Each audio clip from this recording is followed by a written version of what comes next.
everyone. This is William del Pilar, and I'm here with my fellow fantasy sports pioneer, Big John. And I got to tell you, it's been an exciting night, especially if you're a Golden State Warriors fan. And if you're a greedy fool like Big John with the betting, you're happy right now. Big John, tell us what happened, what went down with the Boston Celtics Golden State Warriors Game 6. Right. So, William, for our viewers, the game just ended. We're recording this episode right after the game ended, and as your friend Big John predicted before the series started, Golden State wins the 2022 NBA Finals in 6 games, 103-90 over Boston at the Boston Gardens. So. Great series for the Warriors. The Celtics just didn't have that last run in them. They collapsed. They were never really in this game. They started off hot. Remember our last episode, Dennis and I talked about it. We said they're going to come out hot, and they came out hot. They were up by 12 in the first quarter at one point. But John, you watched the game from beginning to end. Yeah. I was working on our infrastructure. We got big things planned for sports. Absolutely. Okay, but that said, did the Warriors look like a team that were ready, that were going to put their foot down on the neck of their opponent and put him away? And the reason I ask that is because that's what it seems it's been gearing towards the last 2 games, not counting tonight's game. So I'm just wondering, is that the mentality you saw in Golden State? It was interesting to start the game. I thought they had a bit of a rope-a-dope strategy, like the old Muhammad Ali thing, because when that first quarter opened up right at tip-off, man, Boston came out all guns blazing, William. It was just bam, bam, bam, driving the hoop, hitting the three, driving the hoop, hitting the three. Good defense. The first 4 or 5 shots went, they rimmed out for the Warriors. So, but you could see that they weren't panicking. At one point they took a TV timeout. They were down by 10, and Steph Curry was smiling. He was smiling the whole time. And before you know it, by the end of the first quarter, by the end of the half, you had the Warriors up by 15, right? So they were down 10. Now they're up 50. That's a 25-point swing, brother. And you could see it was that rope-a-dope. They sort of let the Celtics punch themselves out. Next thing you know, Steph Curry is hitting his buckets, not the threes necessarily. He went 6, 4, 11 on the game. So not bad. So without picking an MVP or diagnosing either player towards one another, how did Wiggins perform and how did Curry perform based on expectations? Meaning Curry's a superstar. We expect him at a certain level. And then how did Wiggins play based on what we've seen this series? Right. Well, Wiggins had a solid game. He didn't get his double-double. He had 18.6 rebounds, 5 assists, 4 steals, and 3 blocks. I mean, I shouldn't even say solid. Minutes? Do you know how many minutes he played? He played almost 44 minutes, 43, 41. So 6-minute game. God, that's a lot. Yeah. Well, listen, the starters for I should say their core, not their starters, because Otto Porter started and he didn't see too much time. But Wiggins, Green, Thompson, and Curry. The guy who played the least was Curry, and he played 40 minutes. Okay, and he played the least. All right, so they put in their minutes.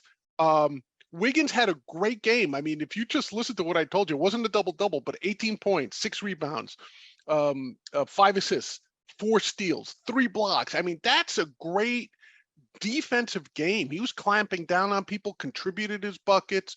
But Curry came up with 34 points. If I read the stat line I'm looking over, I apologize. He had 7 assists, 7 rebounds, 34 points. And how many points did Wiggins have again? 18. Okay, yeah. So it's Curry. It's Curry's award. It's Curry's award. I think like we talked about Wiggins possibly making a strong run, but there's no way. This is Curry. So he hit 34 points. He'd have to be around 20 for this to even be a consideration. So I think he had the game. John, I wonder where Curry's seat in history is. And the reason I wonder is because basketball in the NBA is one of those sports where if you look back from the 60s and you've got players with 10 championships, from a lot of them from Boston, but then you have a lot of Lakers players with multiple championships. You got, it's not the sport where getting the ring, if you're a great player on a good team, is I don't want to say hard, because it is hard, but it's much more common than you would think in that sport. And King James, I loathe him. He's a bad human being. He's not bad. He's just an ignorant fool, but he has his place in history considering all he's done. Right. The debate on him being a true champion in terms when you compare him to other champions will always be there, because he's lost so much once he got into the playoffs. But he's always going to be remembered. Jordan will be remembered as one of the elites.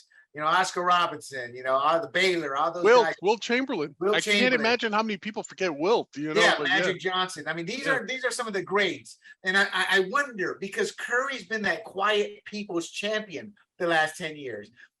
When you say this is greatness in terms of an individual in their sport, Curry's a great player, but I can walk into a room. Man, did you see the game Curry had? Who?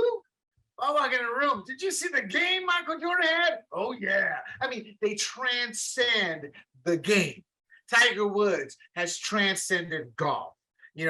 Tom Brady has transcended football. Yeah. These are names, when you say it, they're true superstars. And I'm not talking about his play. I'm not talking about how many rings he has. Yeah. I'm just that one moment of transcending beyond your sport. I don't know if Curry's done that.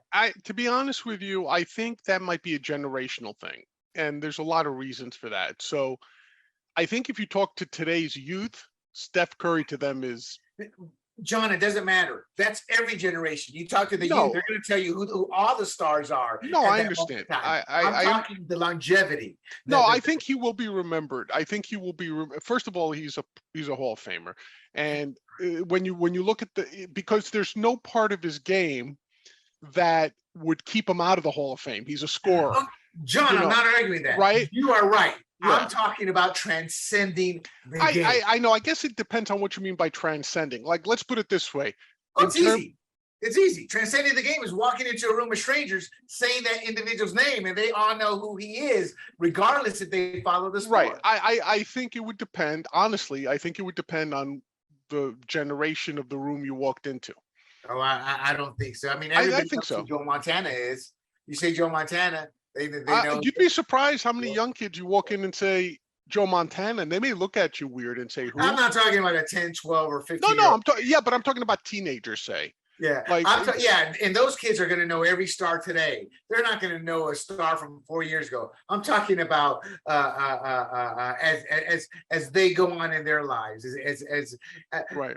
Because they just too naive to understand the sport. They're still learning the sport. They're still learning who and what they like, the history of their favorite team, the players. I mean, right. I didn't know squat. I mean, when I first started watching football, it's because you're young and your mind hasn't developed. I don't know how old I was, 6, 7, 8. I used to always marvel at how smart these announcers were when somebody would punt the ball. Well, that's a Baltimore Colts bounce that's taken. And I'm like, how did he know it was going to bounce that way? I mean, he's seen that after the fact. And my point being is our minds aren't developed to understand. We're still learning everything. And I'm not knocking Curry. I'm actually saying it because more people should know who he is than actually do. He is a great, I don't agree with some of the stupid comments he says when he's put in a political corner, but he's a great role model, family guy, values guy.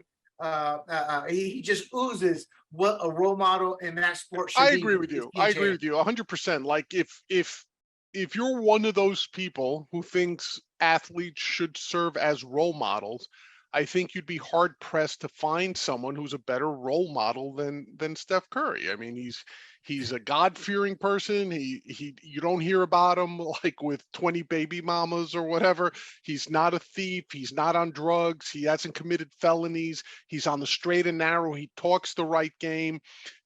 Everyone loves him to endorse their product, right? So I from that, and he's super successful at what he does, right? He's going to be a Hall of Famer. He's a champion, so he's got his rings. Multiple championship rings, right? And he's got numbers. So there's nothing you could point in his game where you go, well, he could have been a little bit better this, or he could have been no. So from that perspective, I think look, he's not Michael Jordan. He's not Will Chamberlain. He's not like, if you go back far enough, was it George Mikan? He's not any of those guys. But is he, say, I don't know, is he Kobe? I don't know. Maybe. If you think, I don't know. I think he's better than Kobe because Kobe was not a team player when push came to shove. no, not in terms of a player. I mean, in terms of your question about transcendence. Is he? Oh, is he I on the question Kobe if people are going to level? remember Kobe. I don't view Kobe in Shaq, Jordan, or even King James. Well, I don't know. King James, I'm a little. I stopped watching basketball about the time of his emergence, so I can't Right. fairly judge him. But that said, I don't want to digress too much, but I do want to digress on this one quick point you made. For people who think they should be role models, that's wrong. And here's why. Kids look up to certain people regardless of what society says you are. They are role models. When I grew up, I wanted to be Franco Harris, Lynn Swan. Yeah, and you know what my friend told me when I moved to the States? Why don't you want to be Rocky Blyer? I could look at my skin tone, like it's funny how when you think back to the identity politics, even back then, in a joke. But that said, I wanted to be those players, Terry Bradshaw, all those players. You don't have a choice. So how you carry yourself shows a lot about the man or woman you are in that position. So because Jim Rome, Jim Rome, I'm not a fan of Jim Rome. He's your 700-pound gorilla who hides. I didn't care for Jim Rome either. And but he's good at what he does. But he's a punk. But that said, he's always saying they're not role models. Yeah, they are. They don't have a choice in being a role models. How they choose to live their lives determines whether they're going to be a good and bad role model. But anyway, I don't want to digress too much on there. Hey, we're doing the show. So if they do announce the MVP, let us know. Let the audience know. I'll let you know. But I will also note that Jason Tatum had a really bad game. Oh, that's right. And much like Jaylen Brown, though, who, for those of you that follow my prop bets, I did put a small bet on him to go over 28 points, and Jaylen Brown ended up with I want to be exact here, 34. So both him and Curry tied for the game top scorer. Tatum only put back 13 points, and he had 5 turnovers. The Celtics. See, that validates my belief, and here's why. I felt for them to get to, and I should have brought it up. I just didn't think of it until the things after. Damn, I should have said that. It's like when you're with that hot girl. I should have said this. Right. But anyway, so the reason I didn't necessarily agree with the fact that on the MVP and based off of Tatum's play is because I felt Tatum had to go off for the team around him as well. Because per your point, Brown did go off, but they still lost.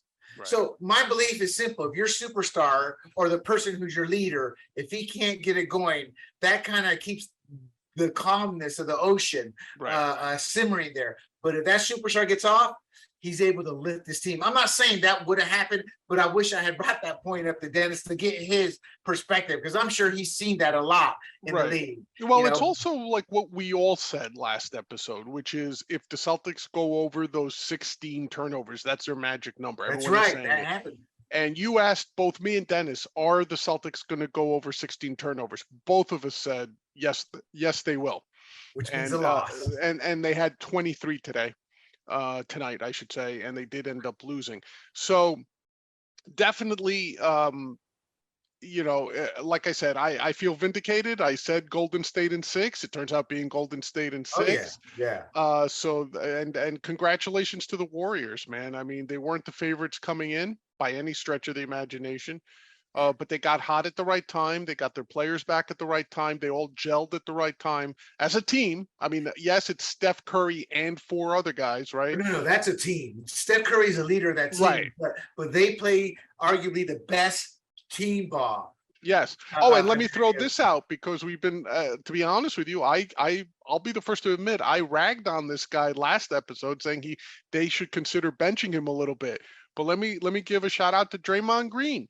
Played almost 42 minutes, 8 points, which doesn't sound, 12 points, which doesn't sound which like is a high for him. Right. It doesn't, I'm sorry, I'm misreading this. He had 12 points, but He had 12 rebounds, 8 assists, 2 steals, and 2 blocks. Again, a better version of Dennis Rodman. Again, he understood his role. Right. And like, you remember, if you remember, Dennis Velasco said he's valuable because of his passing, and he led the team in assists. He had 8 assists. There you go. And he's playing, and he started at center. So think about that. Your center. How tall is he? I think he's 6'8". So that was what they called their small. What's the term? They're a small team. Like, but yeah, they didn't have Kevin Looney on to start. Also, listen, they got 19 great defensive minutes out of Gary Payton II. The glove too. I like you and I were talking before the show. That's how you know you're old. When we said, man, his daddy was a great defensive player. He was defensive player of the year. His dad was a real a-hole early on in his career. Right. But then as he matured, and he was still the same a-hole, but he was more righteous in what he was being an a-hole about. It was like, no, I agree with you on that one. So he kind of morphed into this truly proper righteous guy because he was all about himself. But he was one of those players you love to hate and love to love. Yeah, because if he played for you, you loved him. If he played for someone else, you hate him. Yeah. But well, hold on, John. Final question for you. Yeah. We had not talked about this at all. We touched on it, but what's your grade with Boston's rookie coach here? I mean, was there anything in this series that you could lay at his feet? Maybe. And I'm not saying you blame the coach. I'm not saying that. No. I think. Were there any big mistakes? Just outmatched team? No, he did a good job. It was just they're a young team, yeah. And it's scary to think that these guys are going to get. But listen, if you're a young team that's on the up, you got to go through this. You got to feel that pain, man. That's how you evolve as a team. That's part of becoming a champion is going through the playoffs, having that experience and falling short. There's nothing. You're right. So there's nothing that really brings that team together. Next season, these guys are going to be even better because think about it. Yeah. Think about it. They were losing until right around February, and then they flipped around. I think they lost 2 or 3 games the rest of the season. Right. They took the defending champs because there's a good chance this is a different championship if the Bucks had advanced with their size and ability to score. Chris was Middleton would have been healthy, or I'm assuming he may have been healthy. Middleton, yeah. Could have been a different outcome. So they overcame a hurt Bucks team, but they were young and the Bucks were still favored. Well, I think they were favored, but then they overcame a Heat team. So at the end of the day, they went through the trials and tribulations. It takes some players years to get through. So if they can keep that team intact, add a few couple of key components, whether depth or maybe a starter here or there, I don't know. You're looking at a very, very dominant team and hungry team, because when you play great defense like they do, and you're still not at the top of your game yet, look out, world. And I'm happy for the Celtics. The Celtics have a rich tradition. Yeah, and let's face it, what's going to happen is all these guys who got this experience. Listen, aside from Tatum and Brown, who, by the way, they don't like Tatum gets a lot of publicity. Brown does not get nearly as enough publicity as he should. He's a really good player. And you look at the ancillary players who are now going to be contributors going forward. Robert Williams. I think Robert Williams is going to be he's a good player now. He's going to be a great player. He was a monster tonight. He just couldn't put the team on his back the way a scorer can. But he had himself a pretty good game. They're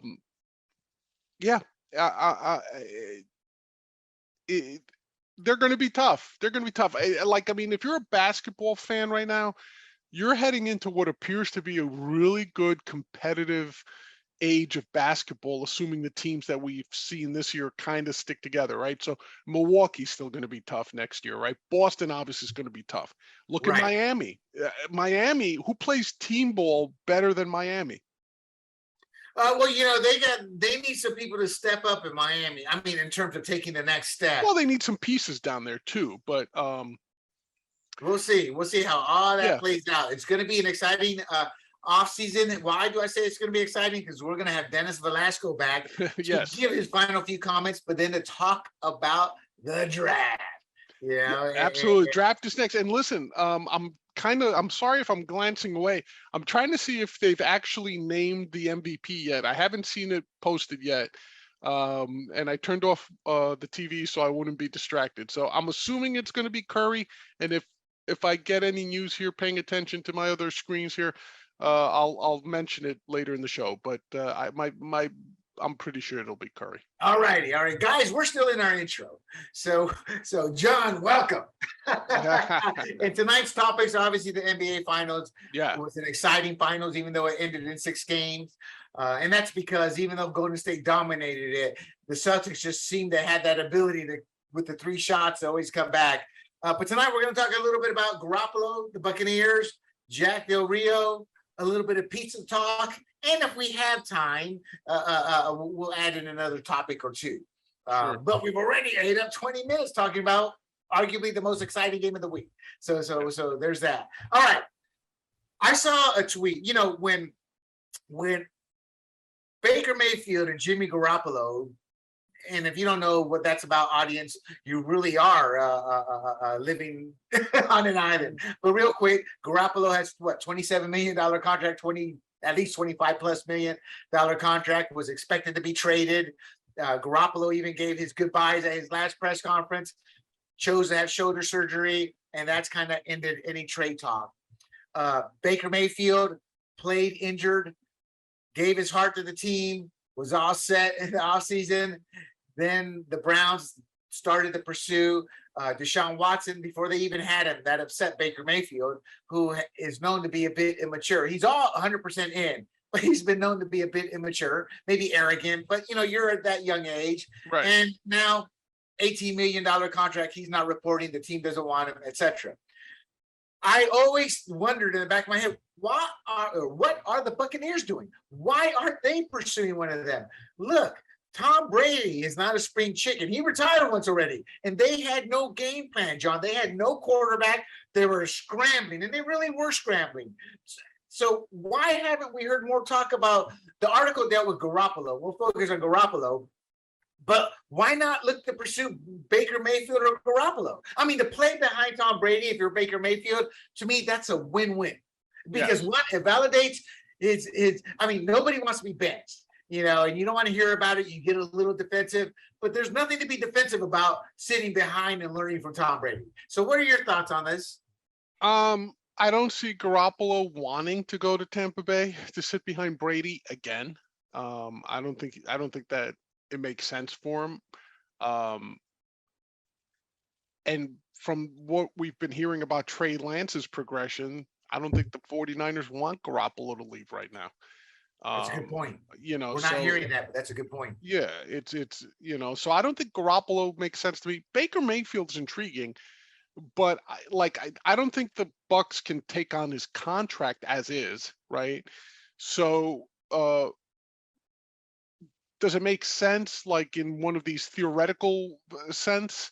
Yeah, sure, it does. You could have someone like Mayfield, insurance against injury, even though Brady's been remarkably resilient throughout his career, except for one season. He basically— That's right, the ACL tear. That was it. Other than that, he's been amazing in terms of his health.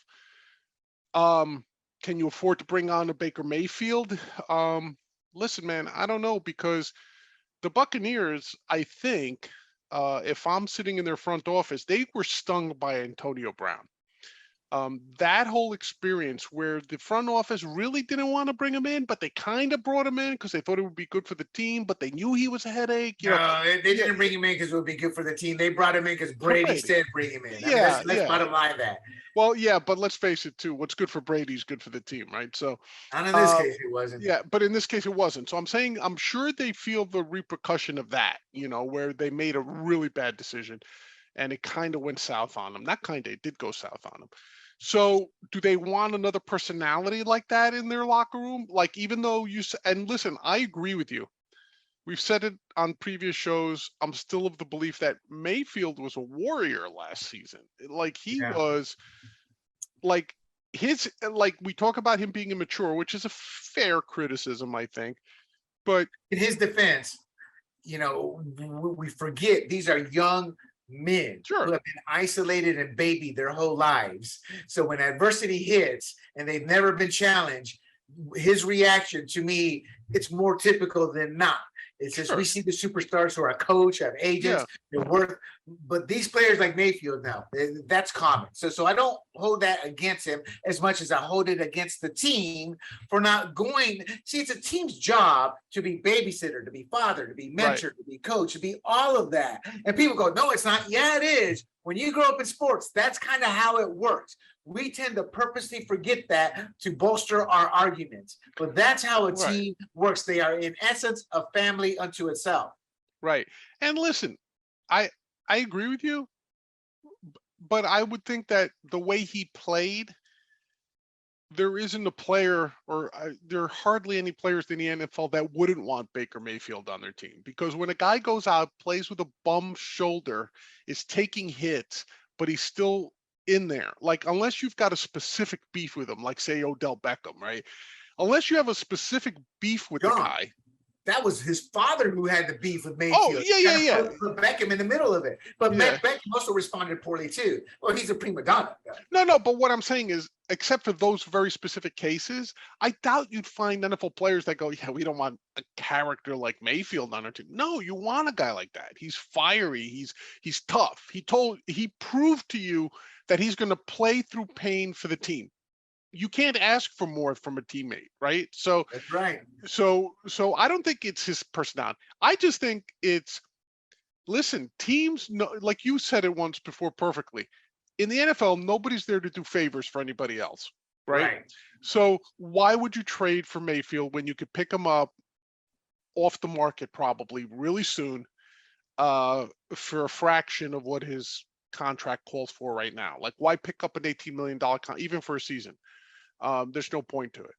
But if he becomes, if he's cut or waived and he becomes a free agent, then you could sign him for whatever you want. Right. No, you know what? I agree. I disagree with everybody on Garoppolo. Everybody goes back to the Brady didn't like him and that's why he was traded. No, Brady felt threatened by him because nobody knew how long Brady would last. And statistically speaking, at his age, when they got Garoppolo, it was a time of change. And when they saw Brady was still good enough to keep playing, new contract, and the league saw what Garoppolo could do, they traded him and got a couple of. Well, let's face it, the Patriots got a couple of draft picks for a couple of, like, think about what they did with Jacoby Brissett. Right. They did the same thing, right? As soon as the guy gets into a couple of relief games for Brady and he does even average, all of a sudden everyone's like, he's the next Brady. He learned under Brady. Pick him up for a second-round pick. They did that with Matt Castle. Yeah, but here's the difference. Castle and Brissett sucked. Garoppolo, when healthy, is able to produce. And that's what people forget. Very sharp player. Now he's a little older. He's injury prone. And that's the only reason they have Trey Lance is because Garoppolo couldn't stay healthy. That's the only reason, So I view all the past as that's the past. And at the end of the day, even Brady has said, yeah, the end is very near. So you're looking at 1 to 2 seasons, and if it's one season, you've got a ownership in the general manager. General manager has a responsibility to the team and ownership and in a way to the fans to build a winner.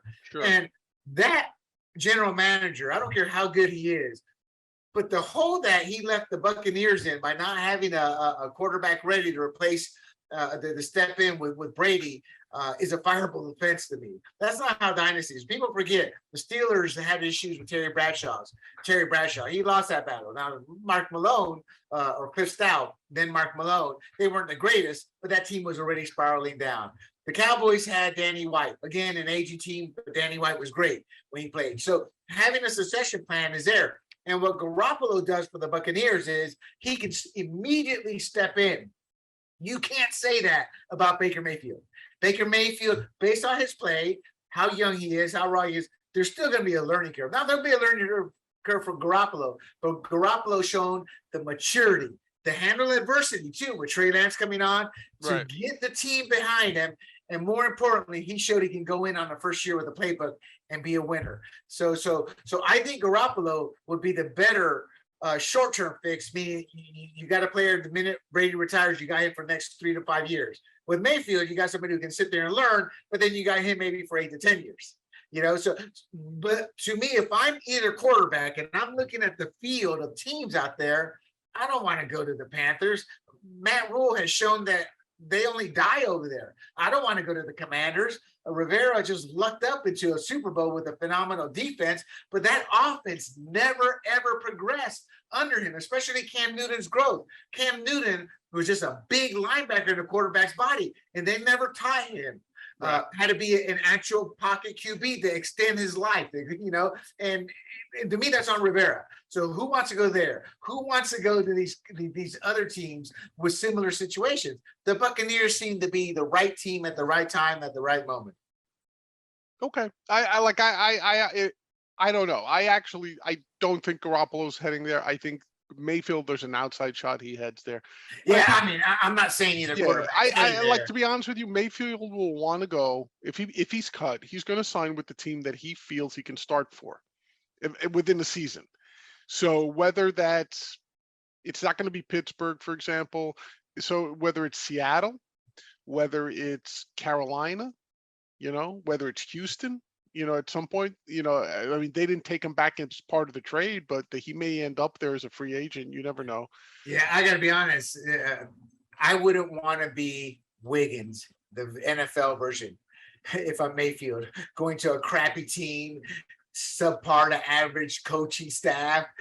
But sometimes life doesn't give you that opportunity, right? So, look, in this case, though, he's a bit in the driver's seat.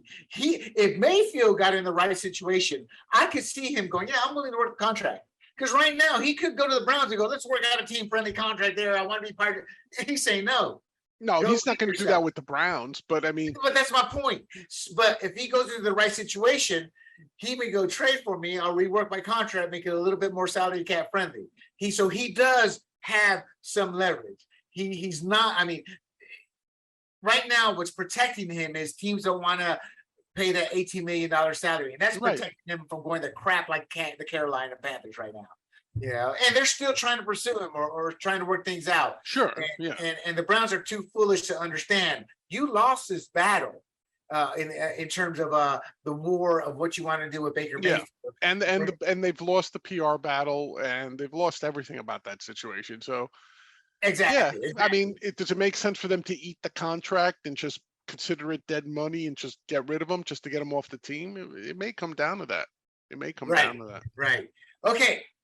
Let's move on to a controversial topic. I don't want to talk about what was said. I want to talk about how he was treated after saying nothing wrong in terms of hate, illegalities, First Amendment, and that's Jack Del Rio. Jack Del Rio was asked a question. He answered it concerning January 6th. And Jack Del Rio, wait a second, Jack Del Rio is? Oh, I'm sorry. I'm always doing that to John people. Jack Del Rio is, you know what? I am assuming he's a defensive coordinator. That's what I just kind of assumed he was, of the Washington Commanders. Right. Under Ron Rivera. And a former head coach. Let's also throw that. He was He was a good head coach. He actually built the Jacksonville Jaguars up. His problem was the same as many other head coaches. He did not have an elite quarterback, but he made David Gerard look elite at times. Byron Leftwich was always a disappointment. I think Jack Del Rio saw that right away when he's looking to replace him. I was never a Leftwich fan based off his small college coming, his attitude, and then his actual performance. But that said, David Gerard came in, workman like a blue-collar type quarterback. But I think that team lacked the quarterback to take it to the next level. And then when he went to the Raiders, they were just dysfunctional. It was Raiders he went to, I think. And he was just dysfunctional. So he's a defensive coordinator. Ask him about January 6th. He gives what I believe was the right question. And you and I have discussed this. Whereas you want to believe a lot of what's going on. I'm like, I don't believe anything. Why? Because the other side hasn't been able to present anything. Democrats talk about, actually, I'm going to stop because we're talking about Jack Del Rio. But that's how contentious this issue is. So he gave his honest answer. And then the honest answer wasn't good enough for leftists. So they attacked him. And his answer was, it was a dust up. He referred to the January 6th riots / insurrections, whatever you want to call them. He referred to them as a dust up and basically was fined by Ron Rivera, the head coach, for $100K. For $100,000. Yeah, $100,000 for calling it a dust up. That was the incident, and And I got news. Hundreds of millions of us believe it was a dust up when you compare it to BLM, when you compare it to all these riots where billions in property were destroyed, and even worse, human beings were maimed, injured, and even killed. You know, the only person that was killed in the Capitol incident was a defenseless 5-foot woman. And now videos coming out, we're the cops, we need help here from the people they say were creating the insurrection. My point, that's what I believe. But my bottom line is we need to hear all the evidence, including 12,000 hours of video that they refused to release. So there's a lot of issues here. He gave his opinion, but because of cancel culture, because the media is dominated by race hustlers and would-be wannabe white elitist reporters who are hacks, and I know that for a fact, having worked with close to 100 of them in a 10-year period, maybe even more, it was slanted against him. And Ron Rivera, I believe, is nothing but a Democratic plantation overseer in finding him for him expressing his belief when asked a question. He did not come out. See, that's my issue, John. He did not come out and go, hey, I want to talk about the insurrection. He was asked. So Rivera is saying you should have lied. You should have lied and not shown your beliefs. Well, and that makes him swine in my eyes, Rivera. Well, I don't know. What Rivera, look, by finding them and chastising them, that's what Rivera is really saying. Well, listen, I mean, you certainly have your beliefs of what happened on January 6th. I have mine, and they're not the same. So, you know, without getting into, huh? In defense of both of us, we don't have the full facts. All we see this. I mean, the Capitol Police yesterday came out and said, no, what they said at the first night's TV thing or second night's is not true. And you know what the panel did? They doubled down on it. So they're telling the people who are in charge of it that this tour that we say was how do you say that word? Malevolent. Thank you, big guy. They're saying was not. It was just a tour, you know. So well, listen, there's a lot of back and forth, and there's a lot of things. Like I said, we're not going to agree on it because the main figure in that whole thing with Trump, we both have vastly different opinions on. So even though you and I can agree on 90% of what we discuss, this is one of those things we'll never agree on. I view Trump as a traitor, and you view him. I view Trump. You view Trump as a hero. I view him. No, I don't view him as a hero. I view him as a fighter who gave us the lowest unemployment rate for minorities that have struggled under Democratic rule for decades upon decades upon decades. You're a data guy. And that's what I tell you. Look at the data, but you won't because you. I look at the data, and the inflation we have now is due to the highest debt that we've ever had in history. That started before Trump. No, it started before. Listen, it started before Trump, but Trump is the one who pushed it over the edge, combined with his artificial goosing of the rates, keeping them at zero with the Fed. He did. So it is what it is, and it happened. It's happened now. You know, people seem to think gas only went up on the January 20th when Biden took office. No, that's not true. No, that's not true. We knew it was a slow burn, you know, but gas was $2 and something cents when Trump was in office. It was $2 and something cents when Bush was in office. And when Obama took, I know this, I follow the data. When Obama took office, it jumped up to $5. When Biden and his policies, the same thing. These are based off policies. The inflation started well before. I would even go as far as saying there's probably some type of data out there that kind of shows from the Bush's final couple of years, inflation. Listen, inflation has been low basically because of artificial rates. Right, and that's how they protected Obama. And also Trump and they Bush. did not protect Trump with that. Sure, they did. Of course, they did not. William, the LIBOR rate was. When did they stop printing money? Did they stop printing money when Trump took office, or did they keep printing money? They doubled. More money was printed during Trump's office than in every other administration combined. No, the debt went up. That's a given. Yeah, and part of that is that you're constantly. Yeah, listen, they had all that stimulus. Where do you think all that money came from? So not only were you incurring debt, you were incurring it with worthless dollars that you were printing. See, I don't put that on Trump. Trump was put in a corner. You either give this money away that Congress that Congress, the Democratic Congress, was forcing? Listen, Obama had a Republican. No, that's how politics work. No, but I know, politics work. But you don't apply that logic to Obama having a Republican. No. I'm not. I'm saying you're putting all the blame on Trump, and sure, Trump has to take some of it, but you're putting it all on him. There's various. No, it's not all. And as far as Obama, it's not all. He did have the Congress. You know, he had a Republican. He had a Republican. He lied from the get-go. If you like your doctor, you can keep your doctor. That's but why that has I nothing give him to no do credit, with. because But that has he nothing. Never told the truth from day one. But that has. Listen, nobody talks out of both sides of his mouth more than Trump. No, this Obama goes does. This goes before he Biden does. became president. Are you trying to tell us that Trump talked more out of the sides of his mouth than Biden or Obama? Yeah, absolutely. Oh, Absolutely. So let's get back to Jack Del Rio.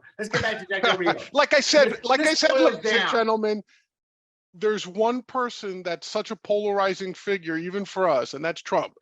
And to the point in how it relates to Jack Del Rio, I don't agree with Del Rio's assessment. Like, I think it was an insurrection. Wait, but that's beside the point. No, that's what I was going to say. I disagree with it, but I find it disingenuous, just like you said, that the guy refers to it as a dust-up and he gets fined $100,000. Now, again, John, it doesn't matter what he referred to it. Yeah. Well, you're right. I agree, but listen, he could have said they were all saints, and that was still within his right. What's the problem? Is what I'm trying to pin you down to admit. Well, the problem. I'll tell you what the problem is. The problem is whether he was aware of it or not, and we don't know if he was or not. He went against what his employer wanted to hear. That's it. So in essence, they were saying, this is what you're going to say. Now that can fly in the military, because when you sign your life away, they have the right to actually do that. Right. They're not there. I don't agree with it myself, right? Because I can't say this often enough. Not only am I a First Amendment advocate, I'm a free speech advocate. I'm a free speech absolutist. So I couldn't care less if it's the government or anybody else. I believe in free speech. And I'm one of those people that believes, like, give Nazis the right to speak, give communists the right to speak, give conservatives the right to speak. I couldn't care less. Everyone gets to talk. Why? Because if my ideas that I think are good cannot convince people that they're good ideas based on just their ideas, then I have no right to shut someone up. I have no right. Okay. Now, I agree with you 100%. Right. But you and I both know, and we both know as small business owners, there are times where, for the benefit of your business, you say, I don't want my employees publicly saying certain things. Right. This doesn't fall in that category, John. Well, I was going to say, I know that Rivera clearly doesn't feel that, right? Let's get a clear example. Yeah. You're the employer. Jack, don't be bad-mouthing the opponent we're going to play next week. You know, we don't need to hear that. I'm telling you, don't do it, or there are consequences, because that falls under the team, getting it, it clearly falls under, okay, I won't say it, but this was an added blue question not related to football, and sure, they didn't want him not to give that answer, right? Because they didn't believe in the answer. They wanted to give the answer because they didn't want any flack, which is kind of what happened. And he doubled down. So something happened in that conversation with the swine known as Rivera, who just told him to shut it. I think Jack Del Rio said, this isn't worth the bother, because he deleted his Twitter account. He's a multimillionaire. He said, but here's the victory for Jack Del Rio. Per Rivera, he's talking to his players are coming up to him. That's how, going to your point, which I wholeheartedly believe in my heart and agree with 100%. It doesn't matter how badly articulate we are. It's incumbent on us to sell our ideas, to convince that other person. And I firmly believe one-on-ones from a Jack Del Rio to that young black man to challenge him to go, look, you're a role model. We just talked about role models. Kids look up to you. Did somebody give you this position through affirmative action? No, you earned it. How did you earn it? By working your tail off. And that's what you need to teach. And then talk about the other politics at all. Because I'm like you, John. I believe you bring the case of ideas. you're going to win. That's why I have issues with fundamentalists. It's like we talk about ideas, and then when it comes to the pro-life, pro-choice argument, they don't want ideas. They want the big government to shove it, just like leftists do. So I think that's what makes you and I not unique, because I want to say most libertarians are like that, but I've met a lot of libertarians and they show their side, leftists or rightists, and when you say it doesn't exist, and I'm like, but I see it, Yeah, So well, I think people like you and I are unique, and we're willing to sacrifice ourselves, or some of are not. We're willing to. I've never been of the belief that and I think I told you this about 20 years ago. I swore I would never vote against anyone again in my life. I would only vote for people. In other words, there's no such thing of vote for Trump because Clinton is worse. Vote for Biden because Trump is worse. I don't believe in any of that anymore, because I am agreeing in my mind to evil, regardless whether I think it's a big evil or a little evil. It doesn't matter to me. So I swore to myself 20 years ago, and I told you this, William. I've showed you the pictures of my ballot. Yeah. If there's nobody that I want to vote for, I write in my own name. Oh yeah, actually, that's illegal. That's technically illegal. No, it's not. In New York, you could write in your own name. It's just it won't get counted. I think it is illegal. They were talking. Oh no, you can write it. You can write in your own name. There's a spot for that. People do, but I think technically it's illegal. No, it's just he's going to charge you or pursue. No, it means that vote's not counted. If it's not an approved write-in candidate, it means it's not counted. But you can write in your name as a protest, right? So, I do that, and I've showed people that, and they're like, "Oh no!" I can't tell you, just as an aside, how many people yell at me, Trump supporters in particular, who will say, "Do you realize libertarians cost Trump the vote in Michigan? Do you realize that Trump supporters, libertarians, cost Trump the vote in Wisconsin? I hope you're proud of yourself." I'm like, "Yeah. Why do you assume that the libertarian vote defaults to the Republicans if Joe Jorgensen wasn't running? That's ridiculous. I still wouldn't have voted for Trump. If I couldn't find anyone to vote for, I might have just stayed home." And I find it amazing that people cannot grasp this concept that you have to either default to R's or D's. I never understood that, because to me, replacing a Democrat with a lousy Republican is no victory, and vice versa. Right. No, you're right. Right. So to me, if the guy or gal does not represent me, I'm not going to vote for them. And I don't care how bad the other person might be. I just won't vote for either of them. And I know a lot of people who voted for Trump initially in 2016 who said to me very clearly, "We don't like Trump, but we hate Hillary Clinton." Oh no. See, and I mean, you're right. I agree. I don't view it exactly like that, because there are lesser of evils, and you have to pick and choose. But I think what happens is everybody makes the lesser of two evils the common practice, when that should really be just the exception, when you have to go that route, because each situation is different. And I voted for Trump and held my nose, but it was Clinton's policies. I didn't want Trump, but I had no other option. But I wanted him more than I wanted Hillary, because we had seen Hillary's policies, and I never forgot this. And I mentioned to you this in the past. They're the ones who China exists as they do today because of the Clintons. The Clintons were their biggest allies in getting them into the WTO, selling our secrets to them, giving them some of our rocket secrets, never prosecuted for it. So, but that said, I'm the same way. People get angry at me, and I'm like, I've had it with you. The reason that I don't do the lesser of two evils politically anymore is simplistic. Look at California. We got the lesser of two evils every time we would vote for a rhino Republican here, and eventually the rhino couldn't separate himself with the Democrat, and the Democrats started voting more for their own candidates. And we're a deep blue state because we weren't given a choice. People want a choice. They don't want Democrat and then Democrat light. They're going to vote for Democrat every time. You're not going to sway a Democrat voter to vote for Democrat light because the Republican. That's kind of what happened, and we lost California. And that's my whole point. With when you vote the lesser of two evils in politics, what you're doing, if the Republican gets elected, you're voting for a slower death.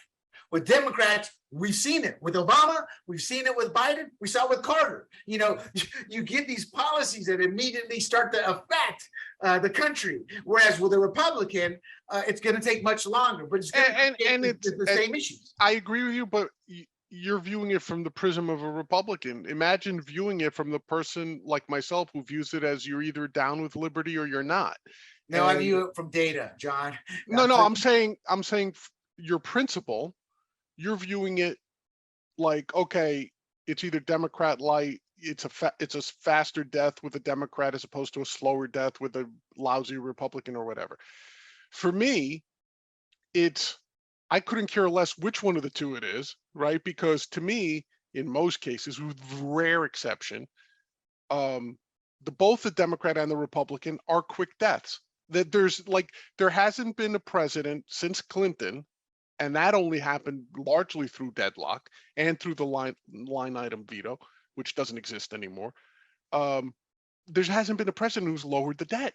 Even Reagan, right. Reagan did not lower the debt. And the number one problem we have in this country is the debt.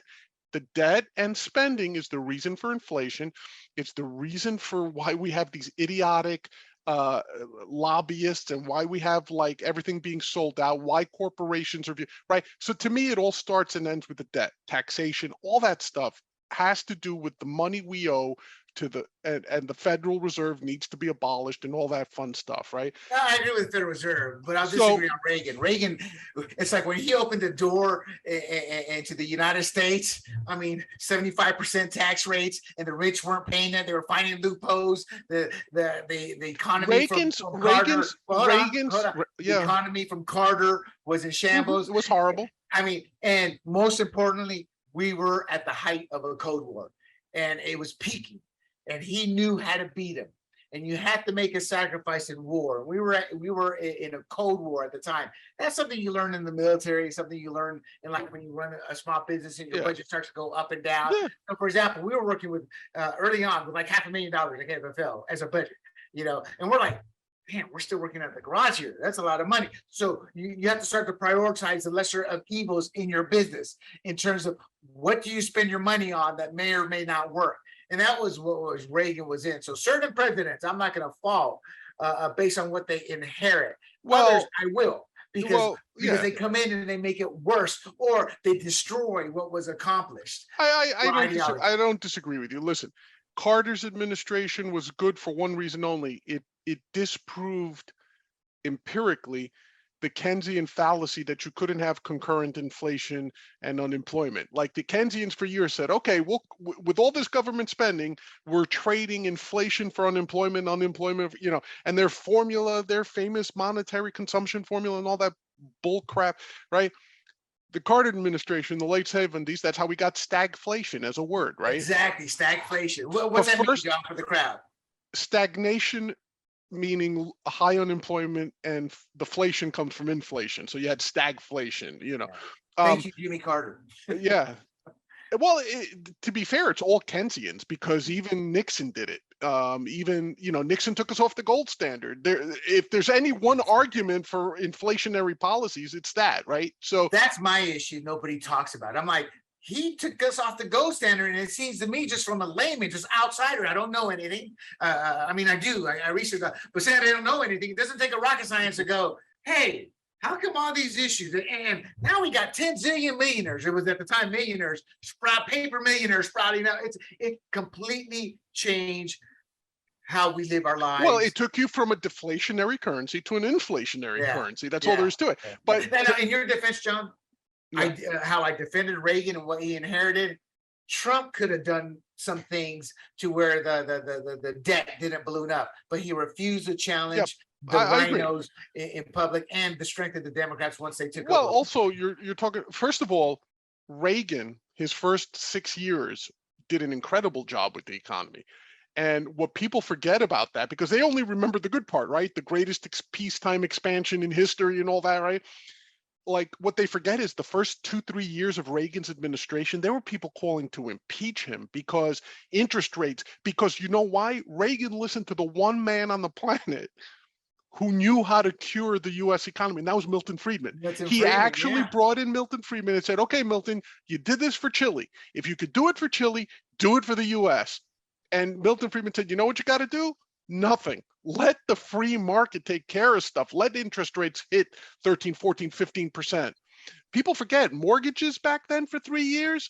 If you bought a mortgage in the early 80s, if you got a mortgage, you were stuck, man. 13, 14, 15% interest. It just wasn't the time to buy a house, and people had to accept that. But what happened afterwards? Markets equilibrated. Then he brought down the tax rates.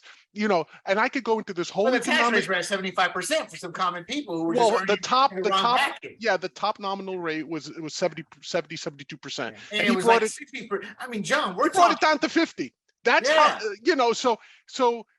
but what happened to Reagan, unfortunately, is by his second term, he listened to the wrong people. He listened to Congress, basically, and he allowed them to spend on the deficit, and not just for the war. He made the mistake of believing Congress. And an easy example to validate what I'm saying is the immigration. The Democrats promised something after he passed immigration. They never came through in terms of closing the border or something like that. That's when he said, I'll never trust the Democrats. But I also believe, sadly. But the Republicans sold them out too, because they ran a deficit. Yeah. I also believe, sadly, that his final 2 years, dementia was starting to set in. I worked in that industry. Yeah. I've never looked at it or studied it, but per what people say, you don't really notice it early on, and then something triggers you to notice. Whoa, he just did. Well, they were after the Berlin Wall speech. It was basically like, just keep him hidden. And between Nancy and Baker and Haig and all those guys, they were just like, just keep him out of the limelight. But the truth, but anyway, we strayed a lot. My point was that that every president has unfortunately raised the debt since Nixon, and it's all been in the service of winning votes, right? We need a program. Now, to me, I don't make a distinction between, well, we have a program for welfare, or we have a program for subsidizing the soy farmers, to subsidizing tariffs, to any of that nonsense. That is government spending that's unnecessary to me. And no, I agree. And listen, let's be honest. Trump was the king of debt as a businessman, right? Yeah, that's true. What did he do? He would boast that he was in debt more than he had. He would walk around New York boasting that. Well, it cost him his second bankruptcy. People don't realize was because he didn't have cash flow to pay those debts off. Yeah, he couldn't make interest payments. And you're right. I look at the overall bigger pictures. I like to say, again, I will always go to the economy. The greatest economy we've seen in our time. Now, that said, I'm not an idiot. The unemployment rate, Obama changed the standard of how we report that in order to get at a double-digit true unemployment that we were at, to pretend we're in single digits. And Trump used that. So people say, 0% to 3%. We were really more like 7 to 8%, higher. And even now, who knows what it would be now? But that's a politics of lying, and it's incumbent on us, the people, to see through that. The problem is the ones who do, like we do, nobody listens to us. Oh yeah, listen, work participation rate was the real thing to look at, because that was the whole key, John. When they switched it, that's what changed. They started taking people who goes, I worked 2 days last week. Have you worked since then? Oh no. And then they had some formula. Well, that qualifies as he's employed. And I'm like, no, I'm being extreme in the example. Oh, I know what you're saying, but you're right. Listen, I'm a data scientist, and Will Rogers had it right, man. There's lies, damn lies, and statistics. And that's right. And a bunch of good quotes. Yeah. John, real quick then. Yeah. What's your take on? It's just yes or no from the perspective. They did it, whether they had the right to do it or not doesn't matter. But was Jack Del Rio treated fairly by his own bosses in terms he was asked a question? No. The answer what his belief was. No. Yeah. See, and to me, this is why we're snowballing, and it's going to turn into an avalanche of a terrible country where our kids lose their rights because nobody's challenging this. And where's the ACLU to go, Jack? We need to talk. You have the right to say that. They have the right to well, again, it's a very touchy subject because, listen, I don't think it was right. And at worst, he should have been pulled aside by... Whoa. You're saying the First Amendment is a touchy subject? It's pretty black and white. No. Especially there. What I meant to say, you didn't let me finish. Del Rio had every right. Obviously, he had every right to say what he said. But the way if I'm Rivera, and for whatever reason I don't want that said while you're an employee of the Commanders, I pull him aside. I don't fine him $100,000, but I pull him aside and say, listen, that sort of nonsense, or in my view, I don't want you saying it. So from now on, you go out and apologize right now, because that's our policy, right? And if you don't like it, you could go say it, but you can't work for us when you say it. And no, that's completely wrong, because he was asked a question. I don't disagree with Rivera you. Rivera has no right to tell him, this is what you're going to say, because this is what I believe. That's like a white KKK man dictating to a black man in the 60s. This is what you're going to say, boy. You know, if you worked for me, you listen, William, I ask you just very practically, if one of your employees was asked a question and they said, yeah, like all Republicans blow, all libertarians blow, I really wish we would just see the light and become AOC followers, right? Or I wish Bernie Sanders were president, right? Well, that doesn't pertain, because our whole business is built on politics. But it's the same thing. Let's say it was KFL. I would sit down and say, dude, why bring trouble? Right. And that's what I'm saying. Guys, I'm not going to fine you. But if they ask a question, say, look, guys, what's that got to do with my job? And that's what I'm saying. You ask me a question about my job. But that's what I'm saying. You were saying, I don't believe this nonsense. This is what you're going to say. That's what you just said. Right. But what I meant to say is that if I'm Rivera, I wouldn't have fined him. And I wouldn't have made a public thing out of it. I would have just pulled Rio aside and said, listen, if you can't say what we want you to say or what we prefer you say, then say nothing at all. And I would have just phrased it like that. If they ask you about politics, you say, I'm not here to talk about politics. I'm here to talk about the Commanders' defense. Let's talk about who's their defensive lineman there. Allen, John, if anything deserved to be chastised, I would have backed Rivera up if he had gone, why'd you even answer the question? What's it have to do with football? Why, Jack? Why? That Rivera has every right to say. I agree. Your job is defensive coordinator. Yeah. You brought this on. Now we got to clean it up. You know? It's funny because in sort of insisting that it wasn't a political statement, he made it a political statement by finding him the $100,000. Yeah. So and again, I've lost all respect for Rivera. He's nothing but swine in my eyes, because everything that Black Americans have had to deal with, he imposed on Jack Del Rio for political expediency. You know, and at the end of the day, people suffer, and it's not Jack Del Rio who's going to suffer. It's the other jerk who's going to do it to a working class employee, or somebody says it in a different setting because they're asked a question. That kid could get fired. You know, Jack Del Rio's not going to get fired, and even if he did, he's a multimillionaire anyway. See, so that I go back to the bigger picture, and I look at the ripple effect with stuff like this, and the ripple effect is clear. His First Amendment right was taken away there by being fined. Yeah, because if he said that again, they would fire him. Well, what you would, I mean, look, technically, his free speech was taken away, but look, I mean, you said you like to live in the practical world. If I work for one of my clients, I can't come out and even without being explicitly told.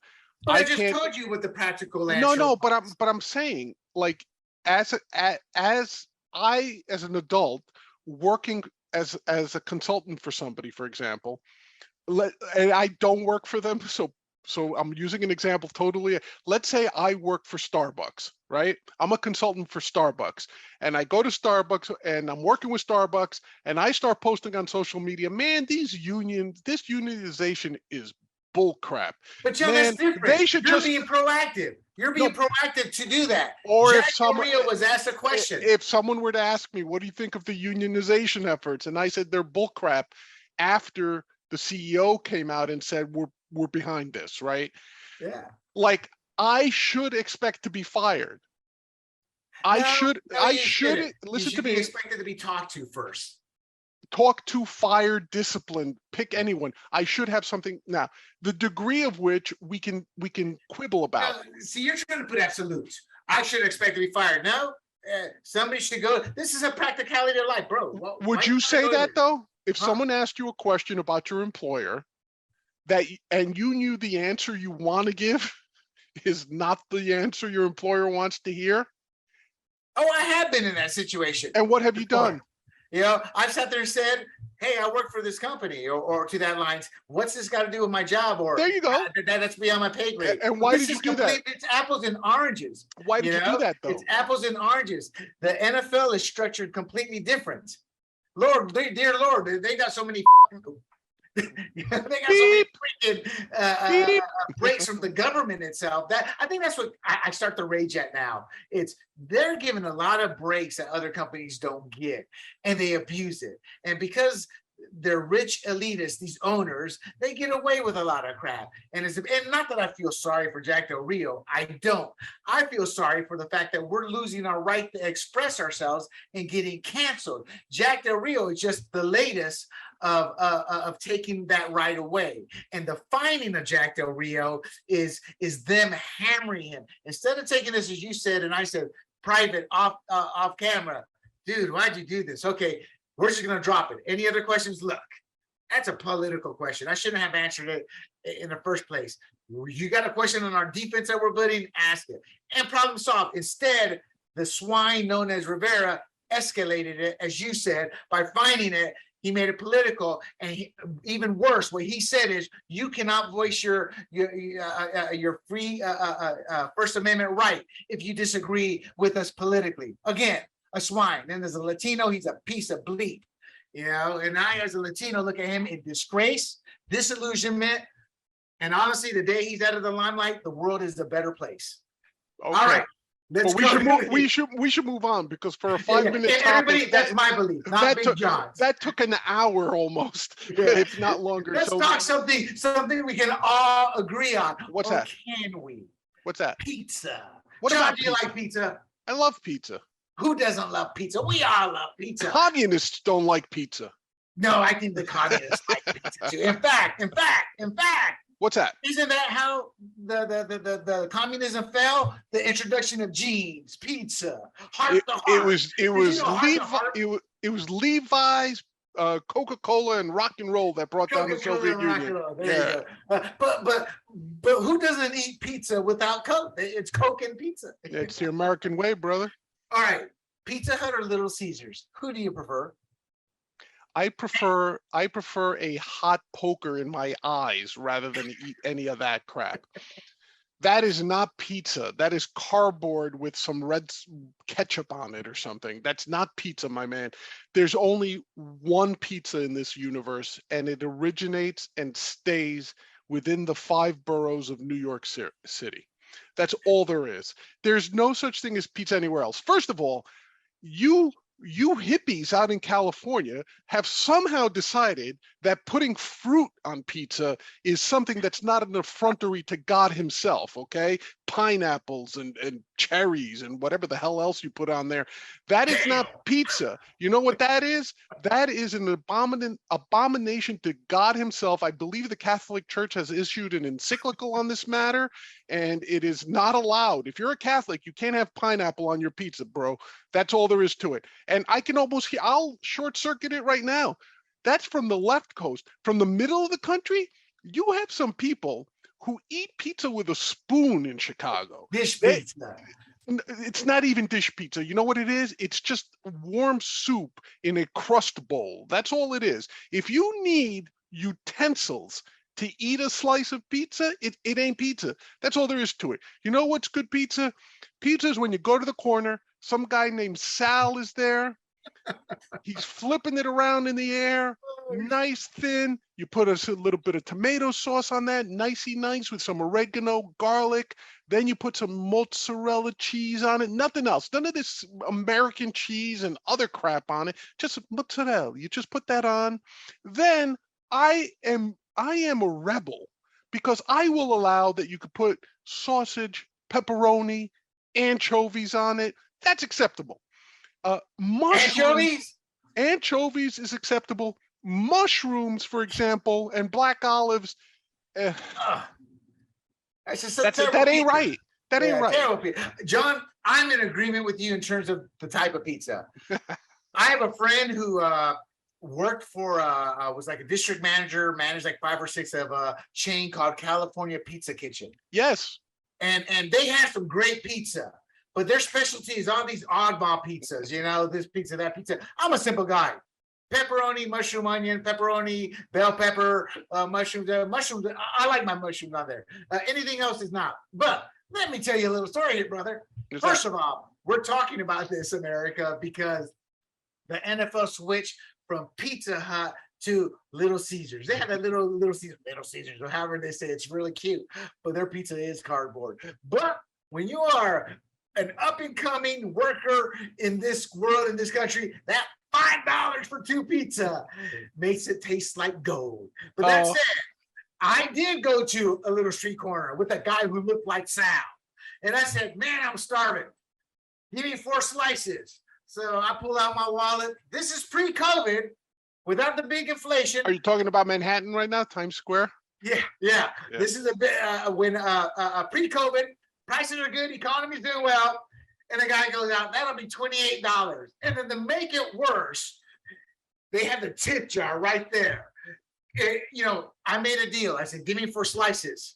What I wanted to say was like, take that pizza and shove it up your bleep for $27. Then I get the pizza, it flops down the crust. Now I understand why you guys have to fold the damn thing. And then I burn my arm on all the grease. And granted, once the grease came off, I lost about a pound of the slice. And in that moment, I was like, the most overrated pizza I've ever had in the world. Now I'm exaggerating, but my point is you can get good pizza anywhere. You can get bad pizza anywhere. But John and I are in agreement as to what constitutes a pizza. Because I'm with you. I have nothing against the deep dish pizza. To each their own is my philosophy. If you want anchovies, to each their own. If you want pineapple, which I'm shocked at how popular that is, to each their own.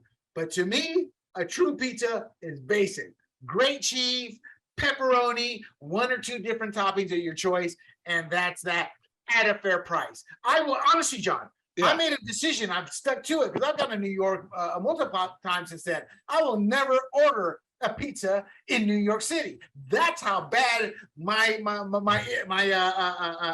event was with it. Now, in their defense, it was 2 a.m, but that place was packed, John. Sure. Well, New York never shuts down. Supply and demand. Their defense, supply and demand. But I have never bought a slice of pizza in New York since then, and I probably never will. Well, let me tell you, brother. Next time you're here in New York, hopefully soon, I'll take you to some places that'll blow your socks off. But I will give props out.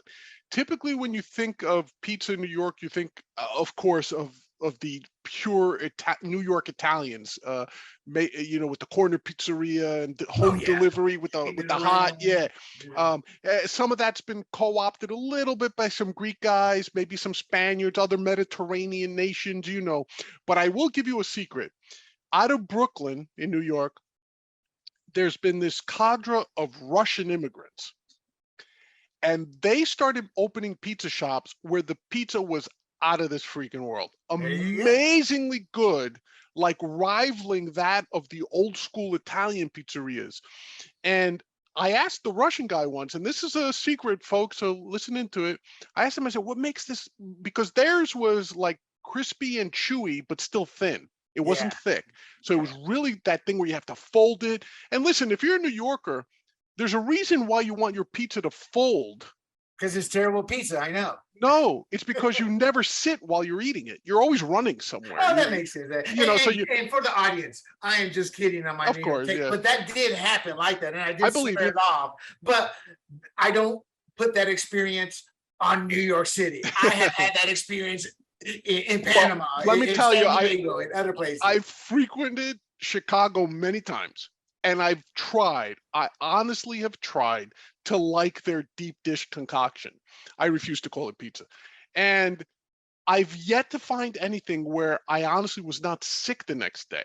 So I just cannot abide by it. I'll abide by their other stuff. They have some great food. Don't get me wrong, right? They're hot dogs. They're hot dogs, aren't they? Those hot dogs with the weird pickle wedge and onions. That's great. I also love their Italian beef and pepper sandwiches. Those things are out of this world. Like a real good Italian beef, you know? What about San Diego or California? What do you like about their food? To be honest with you, and this is going to sound weird, I've never set foot in California. Is it because you never set foot, or they said don't come here?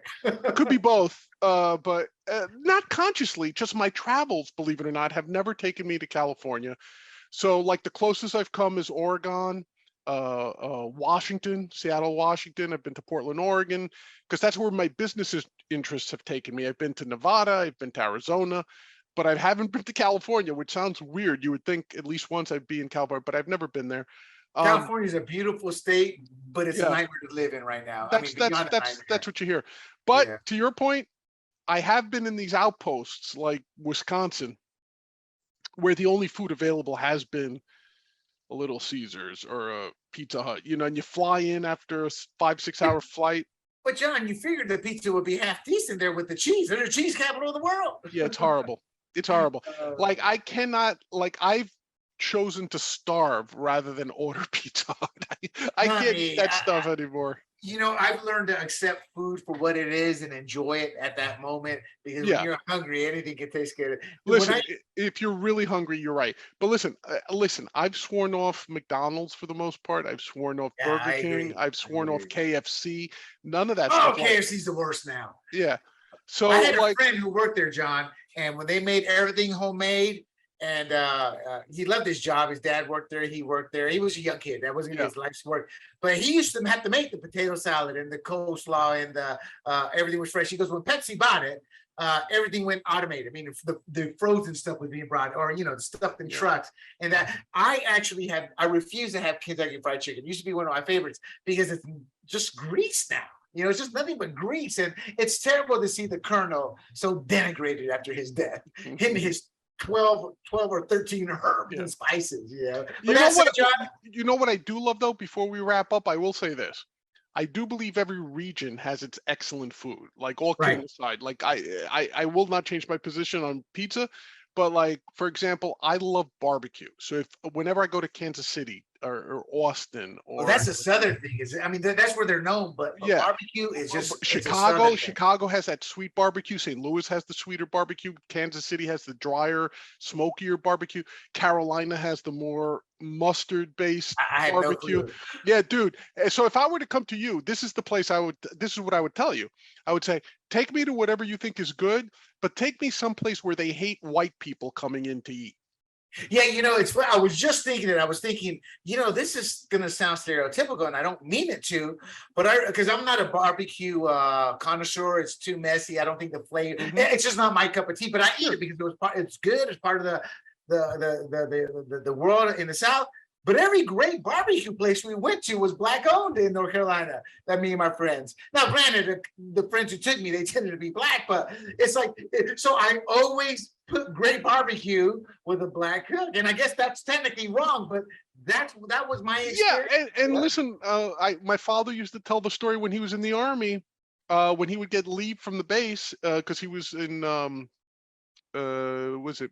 Mississippi? Mississippi. Yeah. Whenever he'd get leave, now he didn't speak English, so the only people who would hang out with him would be the Black soldiers, because because they treated him basically as if he were a minority. And he told me the best food I ever had, John, was going home, and either their mothers or their wives would be, you know, they put out a spread for us, you know, and I'd be the guy hanging out. And he goes, man, the best sweet potato pie and collard greens and pig's knuckles and pig's feet. And my mother would listen to this, you know, later, and she said, I'm not making any of that stuff. I don't know how to make any of that stuff for you. My father goes, don't worry about it. He goes, I'll find some women to make it for you. My father would find, like, Black nurses at the hospital where he worked and be like, hey, you got any leftover sweet potato pie for me and all that, you know? And every so often, I guess he was a charmer. He'd come home with a fresh baked sweet potato pie, homemade, you know? So I've always learned, like, if you want to, like, in Chinatown in New York, I never go to the touristy spots. I always go to some place where they don't even speak English, and I bring someone who speaks the language. And I'm like, can you order for me in Chinese, in Korean, in Vietnamese, in Thai? what we're talking about and not saying it is the trading of cultures. Sure. Meaning that's how we learn about one another. My dad was the same way. I don't know about the food, but I do know when I went to Puerto Rico, he was eating chitlins, and that was the most foul smelling thing. But my dad, I always suspected it was all minorities. He didn't know English neither, and he was a big Cools smoker, Cool Mentos, and that was directly targeted to them. And then as a kid, I saw all his friends tended to be a mixture of everything. But, the closer friends tend to be Latino or some of the black soldiers he worked with, and my dad was a boss for many years. He made E9 and 14, unheard of, an impossibility today. One of the things I'm most proud of that he did in his life. But he always treated people with respect. But back to the point before we shut it down is, the most important thing we can do to get along as a society, as a civilization, is the trading and sharing of cultures. What makes it worse is leftists now talk about cultural appropriation. Yet then I look at Hollywood and I see all the white heroes, all the white characters. Now they're Korean or Asian, or I'm sorry, Korean or Asian or Latino or black, and like, y'all talking about cultural appropriation. You have no problem doing it. And my whole point is, it's a stupid belief because we come together when we share. And look at your dad, my dad. When it's funny you say that, because when I was traveling overseas, I would go out. I eventually went out by myself. I was too cheap to want to go to the stripper bars because they didn't pay us enough. And being Latino in a Spanish-speaking country, I was the golden ticket home. So picking a woman up was never an issue. So I wanted to learn about the culture. I would hire a cab. Usually I have one or two guys who would just tag along because I spoke Spanish. And I would sit there, take me to the local restaurants because of what you just said. That's where the good food's at, not the tourist traps. And you're right. And that's a good note, I think, to end it on, because that's us coming together as a society to make one another not better humans, but to introduce us to different things in life we would normally not be able to enjoy and experience. And with that, John, it was a great show. We're going to talk about a couple other things, and I'm just excited. So I got to say it. I'm excited to talk about Amber Turd next episode.